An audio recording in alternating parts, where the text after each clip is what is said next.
Монгол Улсын их хурлын чуулганы хуралдааны дэгийн тухай хуульд нэмэлт өөрчлөлт оруулах тухай болон хамт өргөн мэдүүлсэн хууль тогтоомжийн тухай хуульд өөрчлөлт оруулах тухай хуулийн төслүүдийг Улсын хурлын гишүүн Дээл Үндэ Жансан Улсын хуралд 2020 оны 4-р сарын 1-ний өдөр өргөн мэдүүлсэн. Төрийн байгуулалтын байнгын ороо 2020 оны 4-р сарын 7-ны өдрийн хуралдаанаараа хэлэлцээд дараах санал дүгнэлтийг Улсын хурлын нэгдсэн хуралдаанд оруулж байна. Дэлхийн эрүүл мэндийн байгууллагын мэдгдснээр дэлхийн нийтийг хамарсан COVID-19 хэмээх халдварт цар тахалд игдэж 2020 оны 4-р сарын 6-ны байдлаар дэлхийн 211 улсын 1.2 сая орчим хүн өвчилж 69.4 мянган хүн нас бараад байгаа бөгөөд энэхүү тахлыг зогсоохын тулд уг байгууллагаас олон зөвлөмжийг улс орнуудад өгч байна. Эдгээр зөвлөмжийг Монгол Улсын засгийн газар улсын онцгой байдлын комисс шуурхай авч хэрэгжүүлж иргэдээ энэхүү халдварт цар тахлаас хамгаалж байгаа энэ цаг үед Монгол Улсын их хурлын хаврын ээлж чуулган хуралдах хуулийн хугацаа давхцаж байна.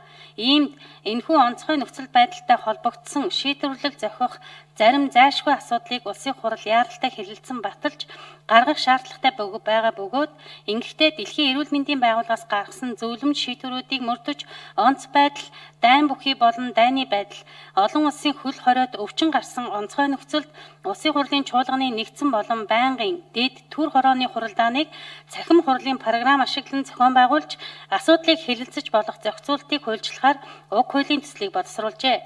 Төслийг хэлэлцэж явхад улсын хурлын гишүүн Д. Эрдэнэт, Д. Тогтгосрон, Г. Зандан Шатар, С. Бямцагтнаар хуулиас асуулт асууж хариулт авсан бөгөөд улсын хурлын гишүүн Д. Эрдэнэт уг цахим дэгийн асуудлыг улсын хурлын чуулганы хуралдааны дэгийн тухай хуульд нэмэлт өөрчлөлтийн хэлбэрээр бус бие даасан тусгай дэгийн тухай хууль болгон байхаар онцгой нөхцөлийн үед улсын хурал суудалтай нам эвсэл хууль санаачлах эрхтэй байх өвчин эмгэг хүнд нөхцөлийн үед улсын хурал аливаа асуудлыг 7 хоногийн дотор шийдвэрлэх байх талаар улсын хурлын гишүүн С. Бямцагт парламентын үйл ажиллагаа нь мэтгэлцэх хүртээмжтэй ил тод нээлттэй байх үндсэн зарчимтай байдгийг дурдаад хэлэлцэж байгаа асуудалтай холбоотойгоор холбогдох хууль тогтоомжид нэр томьёоны тайлбарыг оруулах нь зүйтэй талаар улсын хурлын гишүүн М. Инхолд цаашдаа байнга хэрэглэх боломжтой хууль байх, батлагдсан хуулийн хүрээнд асуудлыг шийдвэрлэх, мөн хаалттай хуралдах үеийн асуудлыг шийдэх талаар